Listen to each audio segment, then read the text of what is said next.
wherever in California so we could see him regularly. But Hunter chose New Mexico and played for the much loved Gary Colson. Have you heard anybody that didn't love Gary Colson? Wow, what a coach, what a great guy, what a godly man, what a friend to so many of us. And then one day, an athletic director got rid of him, shocked everybody because he had just won 25 games. Should have gone to the NCAA tournament. They should have given him a raise. But this knucklehead athletic director said, we don't need him anymore. So we brought somebody else. Ridiculous story. I'll tell you that story someday. But Hunter was a fascinating athlete. And man, when he came down the ramp, people roared for Hunter Greene. When he made one of those exciting steals, it was like thunder in the pit, loud, and he made it happen. And there were a few jumpers comparable to the likes of Hunter Greene. Team player, athlete, academic, all-America kind of guy, you know. And after graduation, he stayed here. And thank God he did, because he's really contributed to the benefit of many young athletes in our city, just being here. Whoever Hunter says hi to is thrilled. He makes them a better person by who he is right on the spot. Today, Hunter Greene joins us because he just got honored in the New Mexico Sports Hall of Honor. Well, it's not just sports, it's the University of New Mexico Hall of Honor. That's like all over the school. This guy represents because of his character, his academia, just everything. Hunter's with us right now. Is he ready to go? Hunter's with us right now. And we say good morning. Good morning. Good morning, Henry T. Hunter Greene, there you are. You're on your bully pulpit. What do they call it? The bully pulpit? Is that what you're on this morning? You look so young. And it was just not the other day that you were a Lobo, but you look like a Lobo age guy right now. How do you do it? Hey, let me lace them up. Let's go at it, Henry. I'm ready. All right. I just bought some new sneakers. You're going to need them. Problem, like I tell the challengers, only one problem. What hand do I tie behind my back? You're a much older guy now, but you still look very young. Congratulations. You've been successful in this community, staying here, being a very, very successful businessman. But then I sneak around and I find you in a gymnasium. You can still take it to the hoop. Henry, first of all, Henry, I am humbled and honored by the award of being inducted into the Hall of Honor for UNM. And, it was never a goal of mine to be inducted or anything like that. Again, I give credit to all my influences and all the relationships I've had. I'm just a product of that. And again, the credit goes to all my teammates, my coaches, Toe Diem. I mean, all the people at the athletic department that kept me well and on the basketball court. So, well, I know many of those people, but they say you made them what they are today because of your character. And that's a good relationship when you get that, back and forth compliment, But you've had so many thrills, but your children make you really smile. Do you mind talking to me about your children and your family? I mean, my stepkids, Damian Jenkins, Josh Jenkins, of course. I met them. I was pretty young. My wife was a little bit older than me, and so I learned a lot. I learned how to be a dad, basically with them. And then now I've got three younger daughters. Well, younger. I've got a 27-year-old, which Nina, and then I have a 17-year-old and Grace. And then I have, of course, my little baby who just turned 11 last Thursday, Gia. So yeah, I mean, they're all different, and I'm just proud to be their dad. My goodness. And you are a dad. I recall you and I have been friends for a long time, and I was your broadcaster for the Lobos, but Josh, I remember him down at San Felipe School. That's right. What a Remember that? player. When he was 12 years old, he tore it up. Yeah. He ended up going to New Mexico State and on to California, Irvine. Northridge, right? Northridge. Cal State Northridge. Yeah. What a young athlete, smart, Yep. student athlete, Yep. carried the classroom responsibilities. I got to know Nina real well. I can't believe she's 27 years old. We better back this up here, Hunter. Anyway, we're getting old, man. That's it. Damn. But see, there you are, smiling, laughing, talking about your children. You have been so good for them. They're stable in personality, accomplishments, academic whizzes, and athletes. Wow. Yeah. No, I've just been blessed, and I want them to try to live a full life, experience, what athletics has meant to me in my life and has done for me and my family. I think every kid should have an opportunity to participate in some kind of activity, whether it's athletics or school activity. But athletics, I think, is so important, and just the development of a young child. My goodness. And you know that because you're an authority at it. You've done so well at it. If we were to give you a grade, a little report card today would say A+ on children. Business, being a good citizen, gosh, your character is impeccable. It's like the Hunter Greene Admiration Society right now, but those are all the things that you were graded for as they picked this year's Hall of Honor.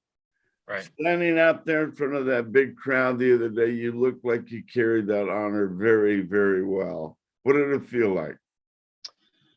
Well, it's hard for me. It's just I'm not very good at taking compliments, to be honest with you. So and then to reflect, I'm not one to really reflect. I'm always looking forward, looking, past, for tomorrow and setting goals for the future. So it was an exercise. I mean, if you've ever had to sit down and think about writing a speech for a Hall of Honor, I mean, that's an exercise in itself. And you start to realize certain things and, people in your life and the experiences you've had. And so just that process alone, starting that was an exercise, and it was something new to me.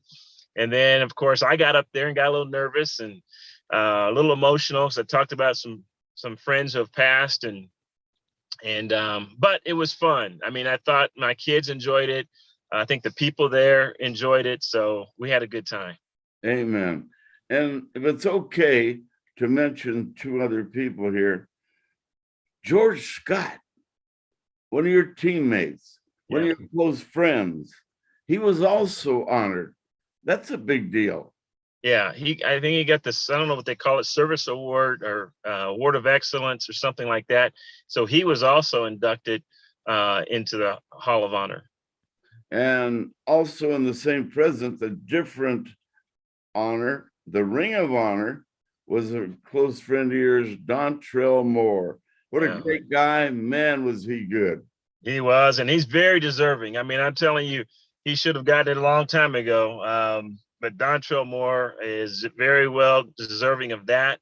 And like you said, as an ambassador of UNM, he has done a great job representing not only himself and his family, but the University of New Mexico. Wow. And he's from Roswell. Right, exactly. Man. Hometown. That's right. He's from the state of New Mexico. In high school, they used to fly him around in the saucer with this little green guy at the steering wheel. I always wanted to find that little pilot of that saucer so I could have an exclusive interview. Help me with that. You got connections in Roswell. No, I'm going to hit him up till later today. I'm going to ask him about that. Can we borrow his saucer? We want to go out tonight. We want to use the saucer. Yeah, let's go on a tour. Yeah, they took around the country on recruiting trips all the way to Notre Dame, I understand. I don't Yeah, know. no, I haven't he was recruited heard. by a lot of colleges.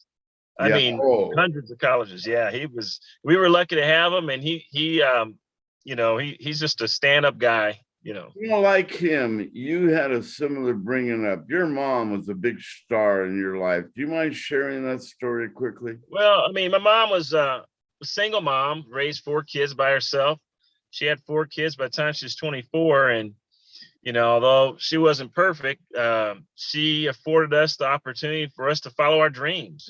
Give us opportunities, and that's all you can ask for from your parents. They don't owe us anything, and so she did the best she could, and she was able to get us, me and my brother and my 2 sisters, opportunities just to succeed and follow our dreams. Wow. I see when I drive around town, I see older women at a bus stop. They're making big sacrifices for their kids. Yes. Maybe they have 2 jobs and they're going downtown. They live in the Northeast Heights or vice versa. And they're in a bus and it's dark at night now. And they have to take that bus.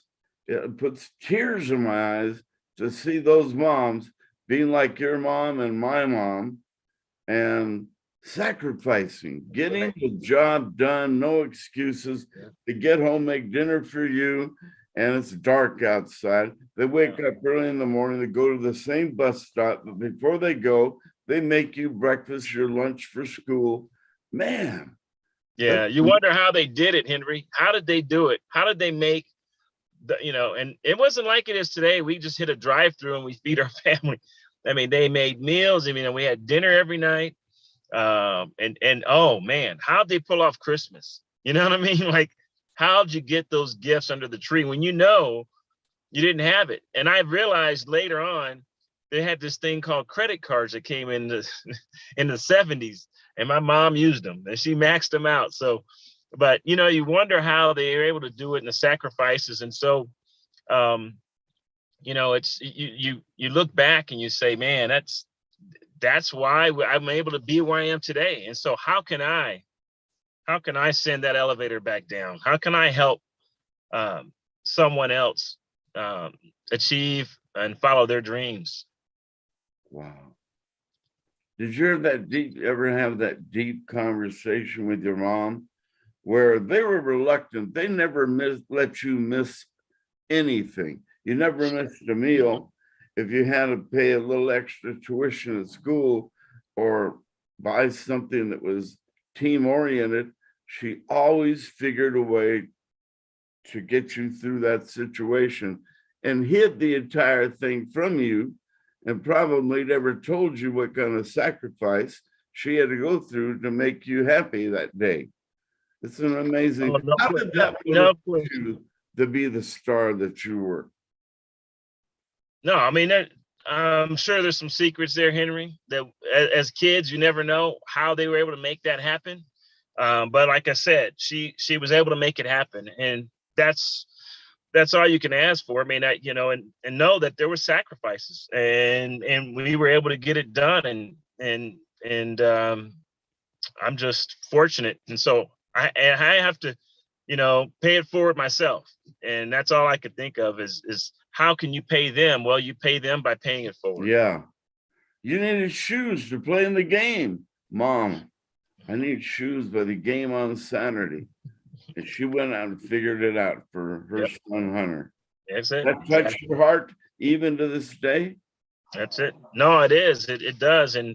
But no, I mean, Henry, it's life, and you keep moving forward, and you just hope for the best. And there's a lot of parents out there, not just mothers, but fathers that make the sacrifices for their kids. And although I didn't have a father in my life, I had a lot of men who, like I said, were relationships. I'm a product of relationships that molded and shaped me and directed me and said, hey, no, you need to do this and you need to do that. And don't go over there, stay out of that trouble, whatever it was. It helped me. It got me, it got me an opportunity, it afforded me opportunity to get a scholarship, to play for university, to to become the man I am today. Wow. What a story. I see that when you and Nina are together. She's a lovely lady, athletic. Her personality is electric like yours. And I've got to know her over the years. Every time I see her, I see even more happiness. Yeah. Is that amazing? So she's got there in her little world doing what you did in your little world. And I love seeing it, Hunter. Way to go, man.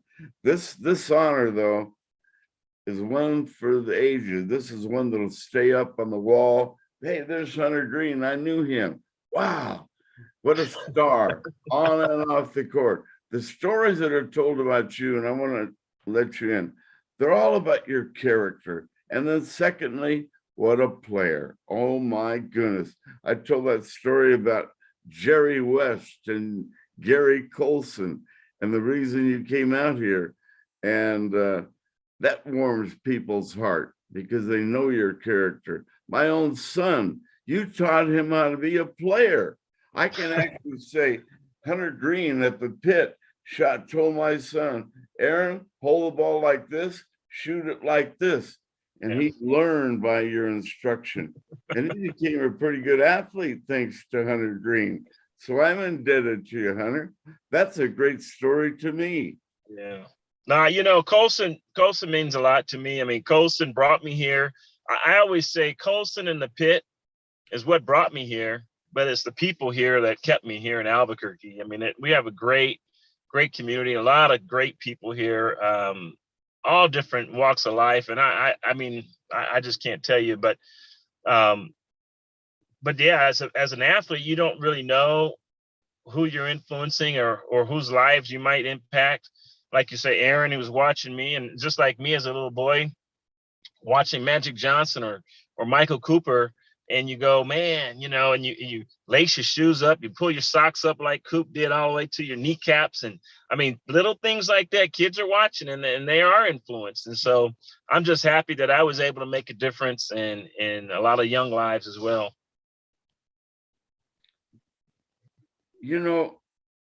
Hunter, you speak today like such a young, motivated man. You've done well in your private business. You have to be ethical. You have to be educated.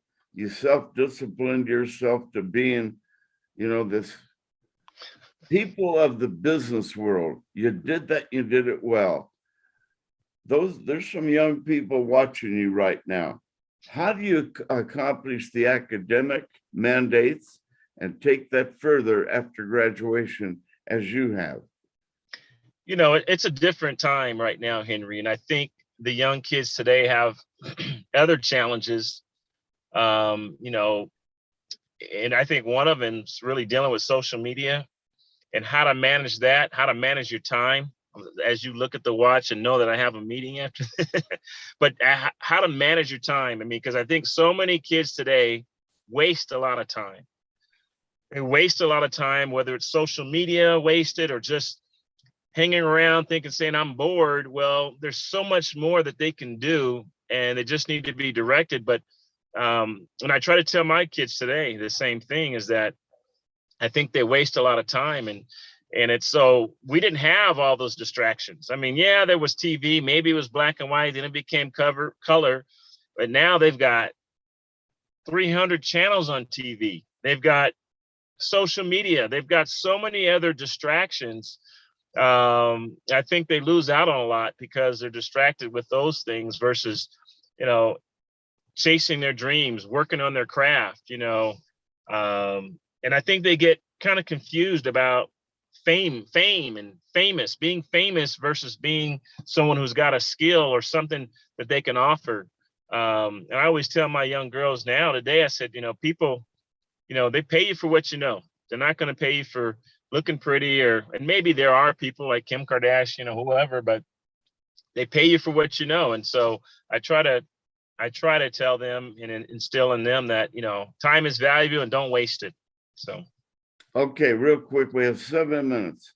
The Lobo you were, watch you anticipate, steal the ball. You're fast, quick as a I mean, quicker than an alley cat. Let's put it that way.